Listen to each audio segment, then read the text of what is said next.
संकल्प क्यों करें भाई मैं ये करूंगा? ये संकल्प तो वो करे जिसको कल का भरोसा हो। अपने लोग तो ऐसे मृत्यु लोक में है कि अगले सेकंड का भरोसा नहीं। तो ऐसी प्रार्थना करनी चाहिए कि हे प्रभु, यदि आपने मुझे जीवन दिया, सामर्थ्य दिया, समय दिया, तो ऐसी हमारी भावना बन रही कि हम 108 परिक्रमा कर लेंगे। और अगर नहीं समय, नहीं शरीर सामर्थ्य रही तो हम एक को नहीं करेंगे, तो कोई अपराध नहीं लगेगा। अगर संकल्प ले लिया कि अब 108 करेंगी तो अब करना चाहिए। फिर देखो, संकल्प पूरा करना चाहिए। तो अभी इस जान तो शरीर में है ही, तो संकल्प के लिए फिर उसी कार्य में लगा जाता है। पर हम सबसे प्रार्थना करते हैं संकल्प ना लिया जाए। कभी कोई अगर नियम लेने की बात हो तो ये जरूर छूट दे दे कि हे प्रभु, यदि हमारा स्वास्थ्य ठीक रहा, हमारा जीवन रहा, तो हम आपके ऐसा कर लेंगे। और अगर नहीं रहा तो आपने कोई संकल्प किया नहीं तो पाप नहीं लगेगा। ऐसे थोड़ा अपराध बनने की होती है कि 108 की। वो तब होता है जैसे कोई डील करते हैं ना, गोवर्धन महाराज मेरे पुत्र का नौकरी लग जाए, मैं 100 परिक्रमा करूंगी, तब जाके थोड़ा सा ऐसा ज्यादातर होता होगा। ऐसे भक्ति मिले ऐसा तो कम ही होता है। हाँ, तो करना चाहिए, फिर हमें लगता है करना चाहिए। पर अगर समय के पधार गया तो फिर कैसे कर पाएगा? मृत्यु लोक है और मरण धर्मा शरीर है, तो मुझे तो भरोसा 1 मिनट का नहीं है अपने शरीर का कि 1 मिनट ही अगला जिएगा कि नहीं जिएगा। इसीलिए संकल्प विकल्प करने का अधिकार ही नहीं है। पता नहीं शाम तक जिएंगे, क्यों भाई? पक्का है किसी को? अब पता नहीं शाम तक जिएंगे कि नहीं, तो हम क्या संकल्प करें? हमें तो यही कि प्रभु जैसे चलावे वैसे चल रहे। परिक्रमा करवा दिया, परिक्रमा करने बैठे बैठे राधा राधा जप रहे, मांग के खा लिया, भगवान के भरोसे बाबा जी। ऐसे गृहस्थी में अपने धर्म कर्म किए, जब समय मिला तो परिक्रमा कर गए। अच्छा, प्रार्थना करना स्वामी से कोई गलत बात नहीं कि हमारे बच्चे की नौकरी लग जाए, हमारा काम बन जाए, जरूर करो। भगवान से नहीं करोगे तो किससे करोगे? करना चाहिए। पर ये करके कि हमारी कामना पूर्ण कर दो, हम इतना करेंगे, फिर बंधन हो जाएगा। हम इतना क्यों करें? तुम्हारी परिक्रमा करेंगे तो हमारा काम पूर्ण। स्वार्थी हो क्या? हमारे पिता हो, हमारे स्वामी हो, हमारी जरूरत है, मांग रहे कि प्रभु हमें एक संतान दे दो, हम आपको कुछ करेंगे। ये हम में बस नहीं, हमारे पास तो जो कुछ दिया हुआ सब आपका है नाथ।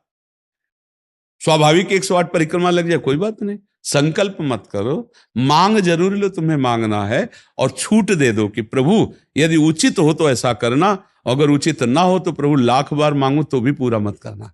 ये भक्तों की मांगे होती हैं, ये सत्संगियों की मांगे होती है कि नाथ मेरी आवश्यकता तो है, पर अगर आपको उचित लगे तो आप दे देना, और अगर उचित ना लगे तो मेरे मांगने पर भी आप ना देना। ये जब ये बात बनी रहती है कि जितना नाम जप होना चाहिए उतना नहीं होता, उतना, ये बात तो हमारे में भी है। इतनी पीड़ा तो हमको भी बनी रहती है कि जितना होना चाहिए उतना नहीं होता। इतनी पीड़ा हम अपने गुरुदेव भगवान में भी देखी। एक दिन उन्होंने कहा क्या बताएं, जीवन निकल गया, छक के नाम जपने को नहीं हुआ, रात दिन मंत्र में नाम में लगे गए, रात दिन 10 वर्ष समीप रह के सेवा में रहे। तो देख, बोले क्या बताऊं, पूरी जिंदगी निकल गई, छक के नाम जपले को नहीं मिला। तो भगवत भजन करने वाले में भजन की इतनी भूख बढ़ जाती है कि रात दिन भजन करने पर भी उसको ऐसा अनुभव होता है कि जैसा होना चाहिए वैसा। यही अखंड भजन बनाता है, यही अखंड। पर इस अखंड भजन होते हुए भी रोना आएगा कि प्रभु मुझे भजन करने की रुचि दे दो। यही भजन, असली भजन का ही फल है। भजन करते हुए भजन की इतनी भूख होना कि भगवान से भजन ही मांगना कि प्रभु मुझे भजन करते। अभी वो भजन नहीं होता जैसा प्रेम से होना चाहिए। हर एक महात्मा को, हर एक भजनानंदी को अनुभव होगा। और ये अगर हुआ तो भजन अखंड होने लगेगा। क्योंकि हम जिसकी पीड़ा महसूस करते हैं उसको हम भूलना कैसे बर्दाश्त कर पाएंगे? तभी वो अखंड स्मृति कर पाता है। और जो संतुष्ट हो जाता है भजन में, वो भजनानंदी नहीं होता। जो भजन में असंतुष्ट और भोगों में संतुष्ट रहता है वही भजनानंदी कहा जाता है। अपनी बात कहते हैं, मुझे तो गुरुदेव ने संभाला, नहीं तो साधन भजन हो रहा था पर वो अहंकार जनित था। जब गुरुदेव ने कृपा करी तो हमारे अहंकार को चकनाचूर हुआ। तब ये बात समझ में आई कि गुरु कृपा से मोक्ष मूलम गुरु कृपा। गुरुदेव भगवान साक्षात करुणामय प्रियालाल के स्वरूप हैं। वो जब कृपा करते हैं तो अहंकार नष्ट हो जाता है, और अहंकार नष्ट होते ही दैन्यता आ जाती है। और प्रियालाल को दैन्यता बहुत प्रिय है, और वो दैन्यता कृपा से ही आएगी। और गुरु के चरणों में आसक्त रहो। देखो, हम आपको गुरु महिमा की एक बात बता दें, जब हम कोरा कागज होकर गुरुदेव के चरणों में समर्पित होते हैं, तभी हमारी हृदय में लिखा पढ़ी सही होती है। हम लोग क्या होते हैं, पूरा कागज रंगे हुए पहुंचते हैं और अपनी बुद्धि लड़ाते हैं गुरुजनों पर, इसीलिए हमारा काम बन नहीं पाता।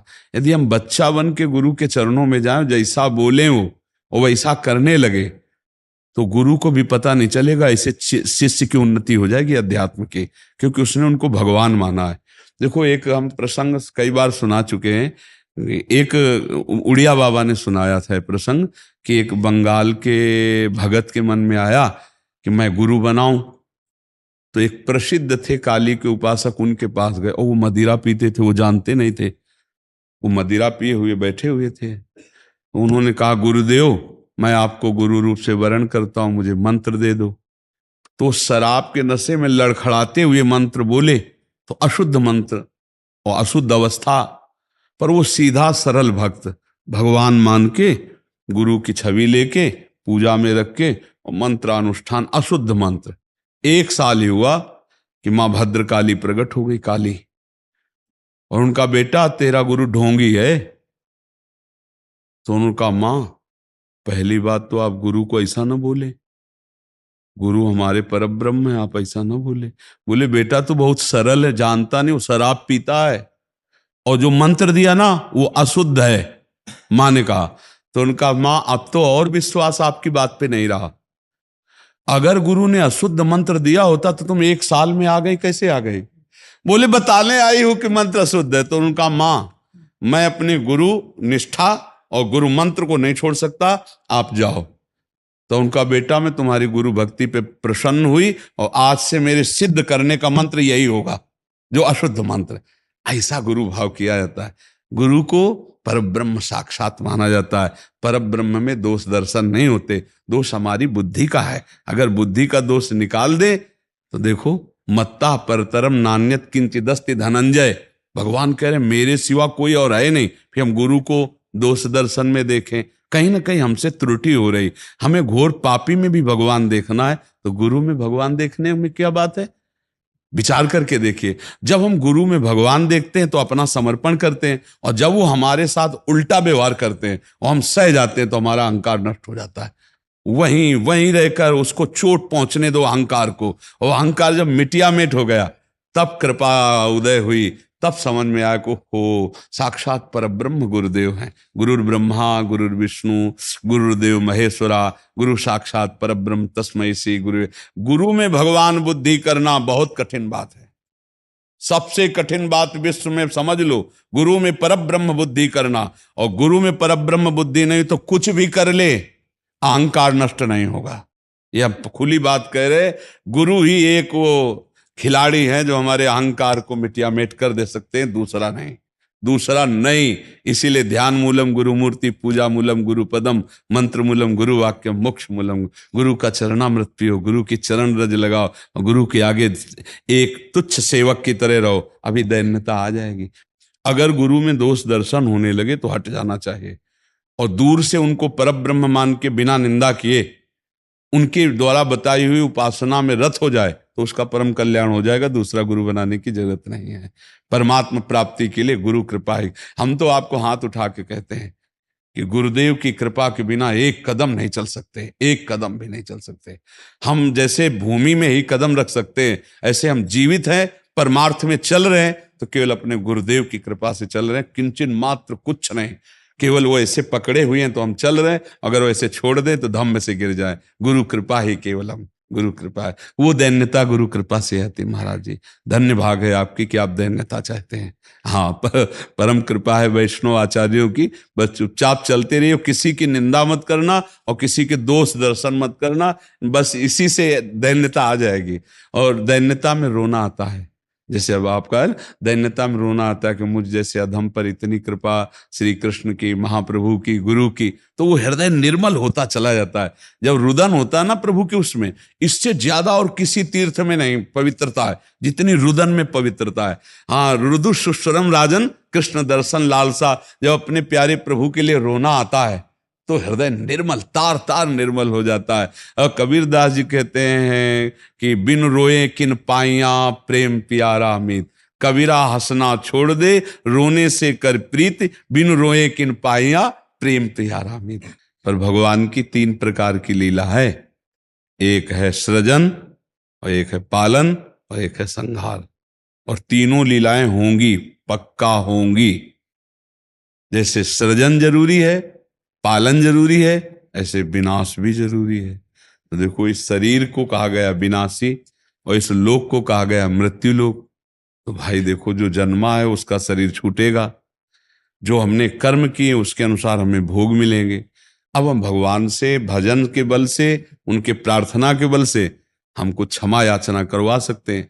तो अपने पुत्र के लिए, अपने कल्याण के लिए, अपने परिवार के कल्याण के लिए, समाज के मंगल के लिए भगवान का नाम जप करे, भगवान से प्रार्थना करे, दूसरों को सुख पहुंचावे, धर्म पूर्वक आचरण करे, तो निश्चित मंगल होता है। हाँ, बहुत अच्छा है।